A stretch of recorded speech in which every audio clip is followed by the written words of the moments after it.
Book Cook présente le livre de la semaine. Ah, le sud de la France. Sa lumière, ses odeurs de pin, ses couleurs chatoyantes, sans oublier ses peintres. Et oui, parce qu'aujourd'hui, au-delà de vous parler d'une histoire, laissez-vous porter un instant par la douce et parfois rugueuse contemplation d'une nature vivante et humaine. Et c'est à travers ce prisme que Mika Biermann nous propose 3 jours dans la vie de Paul Cézanne, un très court roman de 92 pages, édité chez Anacarsis.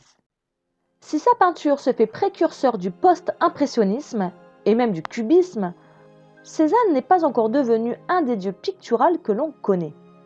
Reconnu par ses pairs, le peintre vit retiré dans sa Provence natale, où il s'adonne, à loisir, à peindre nature morte, mais aussi et surtout la montagne Sainte-Victoire, motif de prédilection. Si je m'attendais à un roman contemplatif, je ne m'attendais certainement pas à une description aussi nuancée et poétique du quotidien. Alors que l'auteur construit son roman comme une toile, on y voit par touches progressives apparaître les contours et les détails d'un homme rustre et passionné. Ronchon et taciturne, Cézanne est décrit non seulement comme un être solitaire, mais aussi comme un peintre jaloux et parfois de mauvaise foi avec les visites successives de son fils et de son ami Renoir. Un petit extrait. Peintre Paul déteste les idiots autant que les malins, et surtout le mélange des deux. Aussi, peintre Paul déteste les artistes pauvres.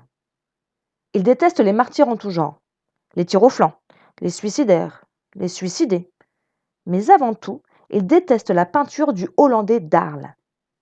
Un jour, on inventera une machine à saturer une photo de couleur et ça sera du Van Gogh, dit le docteur Gachet avant de boire une gorgée de son vin blanc. Vous détestez.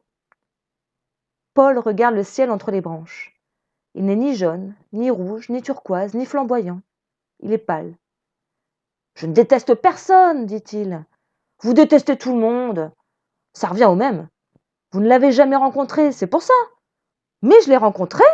Je me rendais chez un notaire à Arles et il m'a accosté dans la rue. Il avait vu une de mes toiles chez le père Tanguy. Il était plein de compliments. Il voulait qu'on boive ensemble, qu'on mange ensemble, qu'on se couche ensemble dans l'herbe en parlant de peinture. Mon ami, qu'il disait, mon frère. Il n'avait pas une once d'amour-propre. Il ne m'a jamais fait rien. Rien ne vous fait rire. Si. Quoi? Pourquoi les paysagistes hollandais travaillent-ils dans leur cave? Pourquoi? Parce qu'ils peignent les Pays-Bas. Ce n'est pas rigolo. Plus rigolo que le fou édenté ce jour-là devant les arènes. Hein. Le pauvre Vincent. Si un jour quelqu'un m'appelle le pauvre Paul, je le bute. Je dois avoir le fusil de chasse de père quelque part.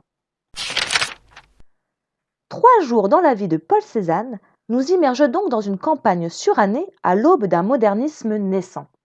Et si Cézanne est un fin observateur de la nature, il l'est également concernant celui de l'humain. Mais un jour, au détour d'une route poussiéreuse, son chevalet brinque-ballant dans une main et ses palettes dans l'autre, le peintre aperçoit le corps d'une femme gisant sur le bas-côté. Qui est-ce? Que s'est-il passé? Tandis qu'un léger suspense interpelle le lecteur, l'auteur nuance son récit grâce à un vocabulaire riche et mélodieux, créant ainsi un contraste sombre et lumineux où la poésie du texte se complète dans le caractère abrupt du personnage. Trop fort!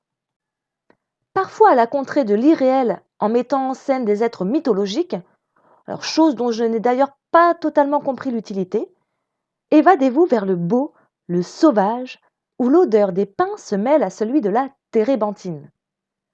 3 jours dans la vie de Paul Cézanne, de Mika Biermann, aux éditions Anacarsis. Vous la sentez cette bonne odeur de sucré?